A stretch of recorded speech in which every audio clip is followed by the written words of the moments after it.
I am clearly not the mayor.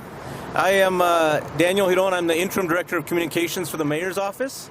And on behalf of the mayor, who was unable to be here this morning, I'd like to welcome you as we celebrate this new art stop here in the International District.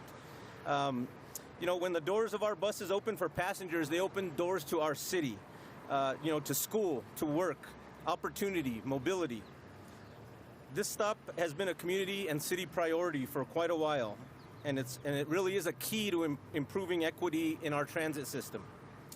More access equals more customers for business and an easier commute for school and work. This year, nearly 1 million art riders have been on our buses, and basically it opens to residents the Central Corridor multitude of benefits for the folks who use this system. And when we build something like this, safety is always going to be at the forefront.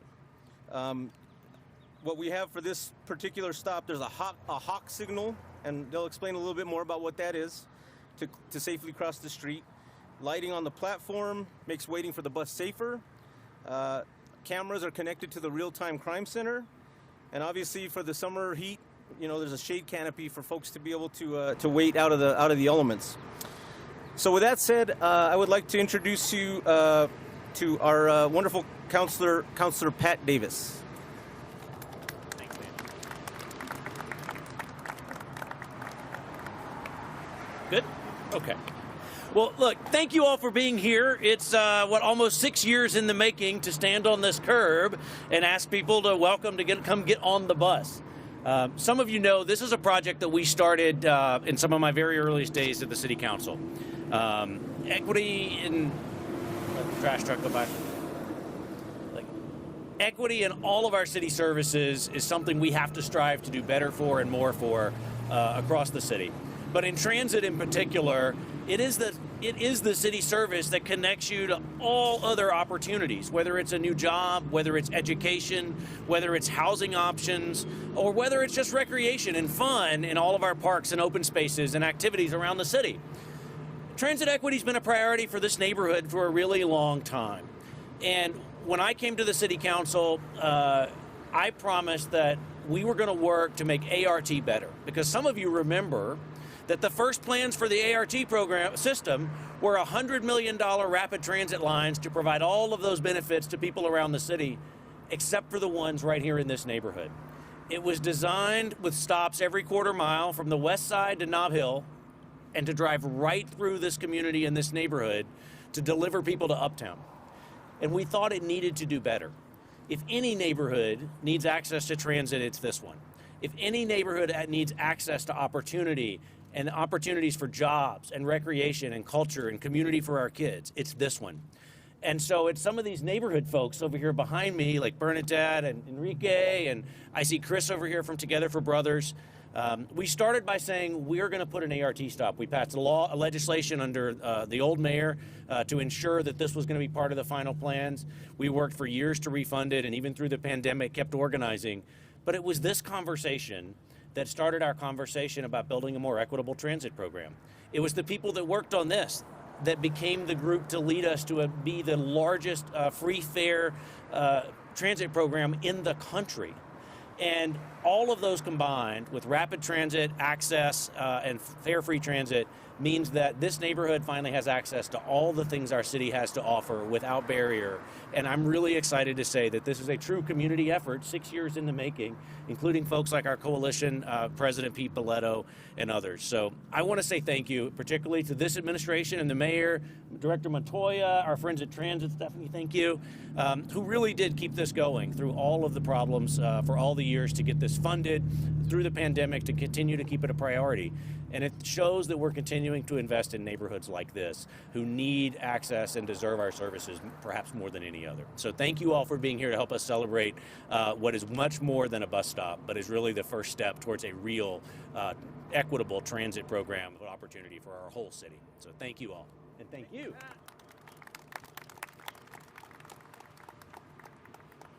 Thank you, Councilor Davis. At this time, I would like to introduce the Interim Director of Transit Department, Stephanie Dominguez. Good morning, everybody. Thank you for being here. We are so excited. We started construction on the San Pedro station in October. We are happy to say we opened up for service just this morning. So routes that will serve this stop are the 766 and the 777.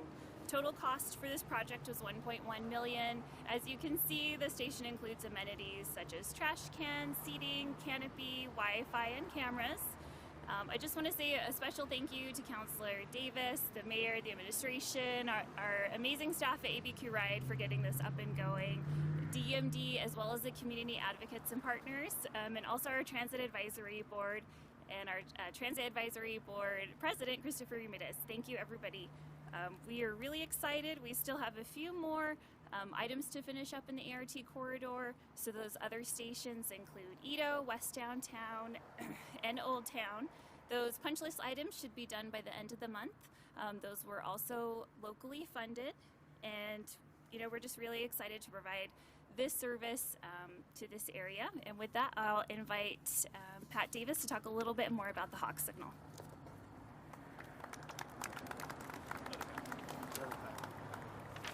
Thank you, Stephanie.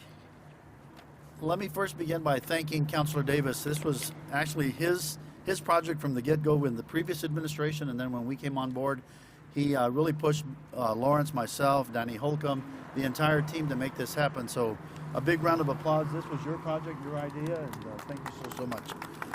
With that in mind, I do need to thank a few folks. Andrew DeGarmo is out in the audience there. I want to thank him because he's been instrumental in making this happen.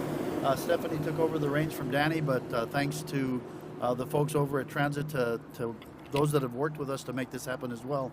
I want to thank the contractor on this project. The Hawk signals were installed. AUI Construction, they're a contractor that we work with thoroughly throughout the city. They've got 3 projects going on with us right now. This is another one that benefited from their talent, so we appreciate their work as well. We also want to thank MWI, the electrician, the company that actually helped to install the Hawk signals and to get them going. And then I really need to thank our staff, Construction Services, Brian Wolf and his team, for overseeing the project, making sure that it got to where it is today. And to Tim Brown and the team out at Traffic, we depend on them to make the Hawk signals work. They want to activate them, and once they're activated, we want to make sure that they function properly. This is a busy intersection.